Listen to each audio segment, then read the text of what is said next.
వి gold trusted gold buyers తాకట్టులో ఉన్న బంగారాన్ని విడిపించి ఈ రోజు ఉన్న మార్కెట్ ధరకే కొనబడును. మరిన్ని వివరాలకు సంప్రదించండి 7771077720.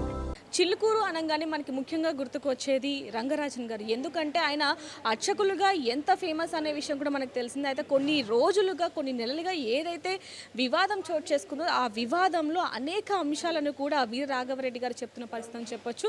వీటి గురించి అలాగే అనేక వివాదాల గురించి ఇప్పుడు మనతో పాటు మాట్లాడడానికి గున్నాల మల్లారెడ్డి గారు మనతో ఉన్నారు. ఆయనతో మాట్లాడి మరిన్ని వివరాలు కూడా తెలుసుకుందాం. నమస్తే అండి. నమస్తే అండి. నమస్తే మేడం.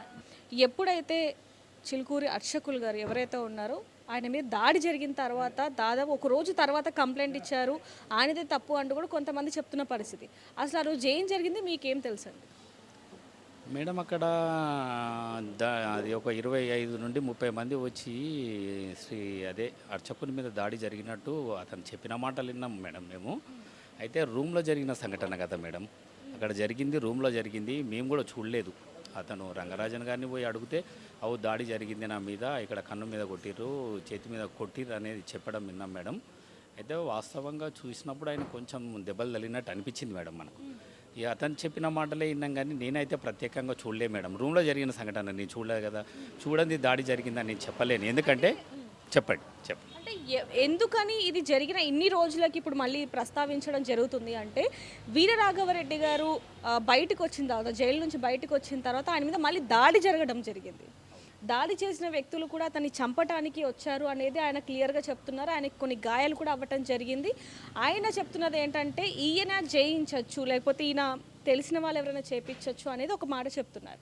అదేవిధంగా ఆ రోజు ఏం జరిగింది అనేది కూడా ఈయన అసలు ఆశ్చర్యపోయే విషయాలని చెప్తున్న పరిస్థితి. గుడి ఆవరణలోనే ఏదైతే మొదటి అంతస్తులో 2 మహిళలతో ఆయన ఉండటం, మద్యం సేవించటం, మాంసాన్ని సేవించటం, ఇదంతా కూడా మేము చూసాము. ఇదేంటి అని చెప్పి మేము తిట్టడం చేత, అంటే కొంచెం ప్రశ్నించడం చేత ఫోన్లో చిత్రీకరిస్తున్నప్పుడు ఆయన ఫోన్ ఇరగొట్టారు.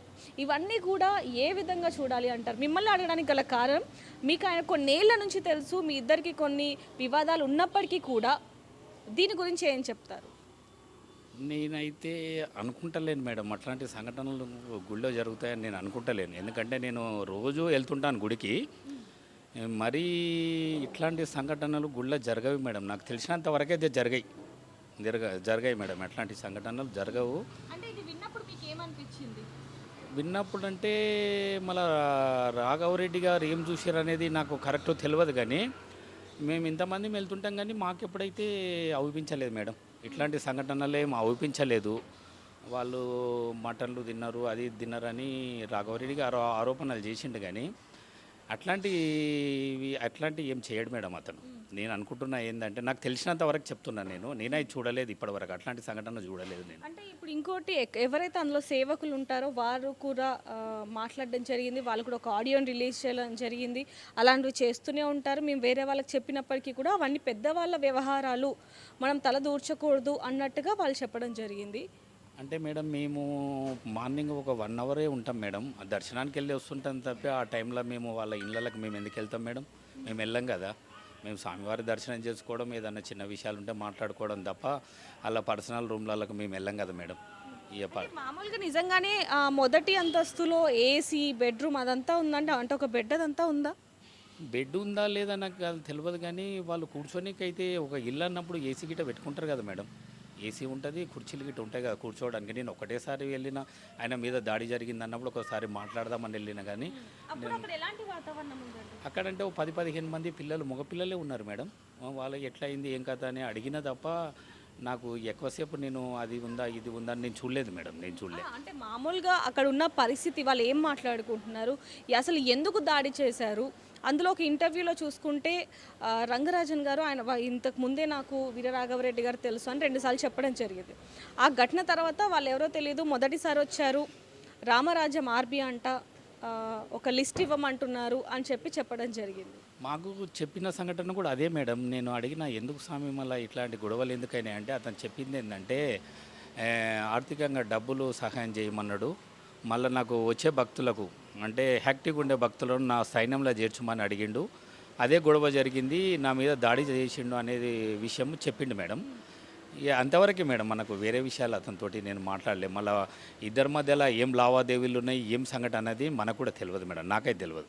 అక్కడ ఏం జరిగిందనేది వాళ్ళిద్దరూ మాత్రమే చెప్పాల్సిన పరిస్థితి అంతే అని మేడం చెప్పొచ్చు. వాళ్ళిద్దరినే తెలవాలి. వాళ్ళిద్దరికి ఒకరి మీద ఒకరు కేసులు పెట్టుకున్నారు, దాడులు చేసుకున్నారు. మళ్ళీ వాళ్ళు ఎందుకు అనేది మనకు కరెక్ట్ తెలియదు మేడం. ఇద్దరికే తెలవాలి, వాళ్ళిద్దరికే తెలవాలి. అది రాఘవరెడ్డి గారికి, రంగరాజన్ ఘటన గారికి తర్వాత ఎప్పుడైనా సరే మీరు అక్కడ ఉన్న అనుచరులతో కానివ్వండి, సేవకులతో కానివ్వండి మాట్లాడే ప్రయత్నం ఏమైనా చేశారా? ఎందుకంటే రంగరాజన్ గారి గురించి అక్కడ ఉన్న సేవకులకి ఎక్కువగా తెలుస్తూ ఉంటుంది కాబట్టి మీరు ఎప్పుడైనా ఈ ప్రయత్నం చేశారా? అంటే ఎందుకు దాడి జరిగింది అనేది నేను కొంతమందిని అడిగినా మేడం. అడిగితే వాళ్ళకు కూడా తెలియదు మేడం. అది అక్కడ సేవకులకు కూడా తెలియదు. ఎందుకంటే ఆయన ఒక రూమ్లో జరిగిన సంఘటన కదా మేడం. సేవకులు ఎవరు లేరు కదా అక్కడ, వాళ్ళకి తెలియదు. వాళ్ళు కూడా ఏం చెప్పలేకపోయారు. నేను అడిగినా కానీ చెప్పలేరు మేడం. వాళ్ళు కూడా ఏం జరిగింది అనేది, ఎందుకు దాడి జరిగింది, ఈ గొడవలు ఎందుకు అవుతున్నాయి అంటే కూడా చెప్పలేదు మేడం. మనకు చెప్పలేదు వాళ్ళు కూడా. మామూలుగా మీరు ఇంకోటి కూడా ప్రశ్నించడం జరిగింది. ఇప్పుడు కారు కానీ, టూ వీలర్ కానీ, ఫోర్ వీలర్ కానీ, టూ వీలర్ అయినా సరే లోపలికి వెళ్తే ఖచ్చితంగా 20 రూపాయలు ఛార్జ్ చేయాల్సిందే. కొబ్బరికాయలకి, పువ్వులకి, ఉండిలో డబ్బులు, దక్షిణ ఏమంటే అర్చనలకి, ఇలా అనేక డబ్బులు కూడా తీసుకుంటున్న పరిస్థితి. కానీ కొంతమంది ఆరోపిస్తున్నది ఏంటంటే ఇక్కడ ఇంకా డెవలప్మెంట్ మాత్రం చెయ్యట్లేదు అని అంటున్నారు. మరి ఆ డబ్బు గురించి మీరు ఒకప్పుడు ప్రశ్నించారు అని చెప్పడం జరిగింది. అప్పుడు ఎలాంటి సమాధానం వచ్చింది మీకు? సమాధానం అనేది ఏం లేదు మేడం. ఇప్పుడు కూడా లేదు, యథాస్థితిగా నడుస్తూ ఉన్నది. కార్యక్రమం నేను ఆరోపించినప్పుడు కూడా నడుస్తూనే ఉన్నది. ఎక్కడికి వెళ్తున్నాయి అంటారు ఈ వేల కొద్ది డబ్బులు? ఎక్కడ వెళ్తున్నాయి అనేది వాళ్ళే కదా మేడం మెయింటైన్ చేస్తుంది, వాళ్ళే కదా. ఎక్కడ వెళ్తున్నది అనేది మీరు వాళ్ళనే ప్రశ్నించాలి మేడం. ఎందుకంటే పెడ్ పార్కింగ్ నడుస్తుంది, కొబ్బరి ముక్కలు నడుస్తున్నాయి, మళ్ళీ లోపల హుండీ లేకున్నా డబ్బులు వసూలు చేయడం కార్యక్రమం జరుగుతున్నది. మళ్ళీ ఇది మనది 1956 ఎండోమెంట్ టెంపుల్ మనది రిజిస్ట్రేషన్ అయి ఉంది. దీనికి ఫౌండర్ ఫ్యామిలీ ఉంది, ట్రస్టీస్ ఉన్నాము. సుప్రీంకోర్టు కూడా వీళ్ళు ట్రస్టీ అని డిక్లేర్ చేసింది. మా ఫేవర్ ఆర్డర్ వచ్చింది. మళ్ళీ అతను ఏంటంటే సుప్రీంకోర్టులో రివ్యూ పిటిషన్ వేసి అది కూడా డిస్మిస్ అయింది వాళ్ళది. మళ్ళా డబ్బులు ఎక్కడ పోతున్నాయి అనేది కరెక్ట్ మనకు తెలియదు మేడం. వాళ్ళు వసూలు చేస్తున్నారు, మళ్ళీ ఎక్కడ వెళ్తున్నాయి అనేది కరెక్ట్ తెలియదు. మళ్ళీ ఒక 40 నుండి 50 మంది పిల్లలకు శాలరీస్ ఇస్తున్నారు, ఒక 7 నుండి 8 లక్షల రూపాయలు. మళ్ళీ రూపాయి తీసుకున్నప్పుడు 7 నుండి 8 లక్షల రూపాయలు ఎక్కడి నుండి వస్తున్నాయి మనకు డబ్బులు? పేడ్ పార్కింగ్ వసూలు చేస్తున్నారు అనుకోండి, పేడ్ పార్కింగ్ నుండి ఇస్తున్నాం అనుకోండి.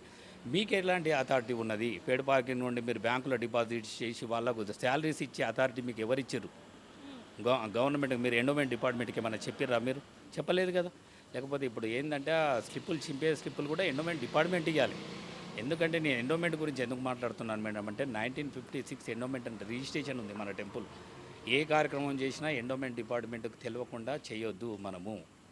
అది మేడం జరుగుతున్న సంఘటన. జరుగుతుంది, లావాదేవీలు మాత్రం కంపల్సరీ జరుగుతున్నాయి, డబ్బులు పక్కదారి పట్టడం జరుగుతున్నది.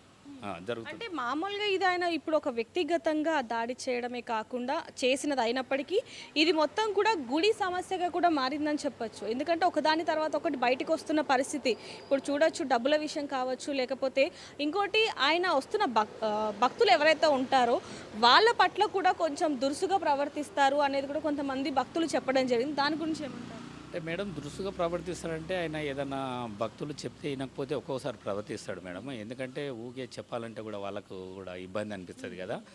మరీ ఉంటాడులే, నామాలు అవి ఇవి చెప్పుకుంటా మంచిగానే ఉంటాడు. కానీ కొన్ని ఏంటంటే భక్తులు ఊకే ఇబ్బంది పెట్టినప్పుడు ఎప్పుడైనా దురుసుగా ప్రవర్తించవచ్చు మేడం.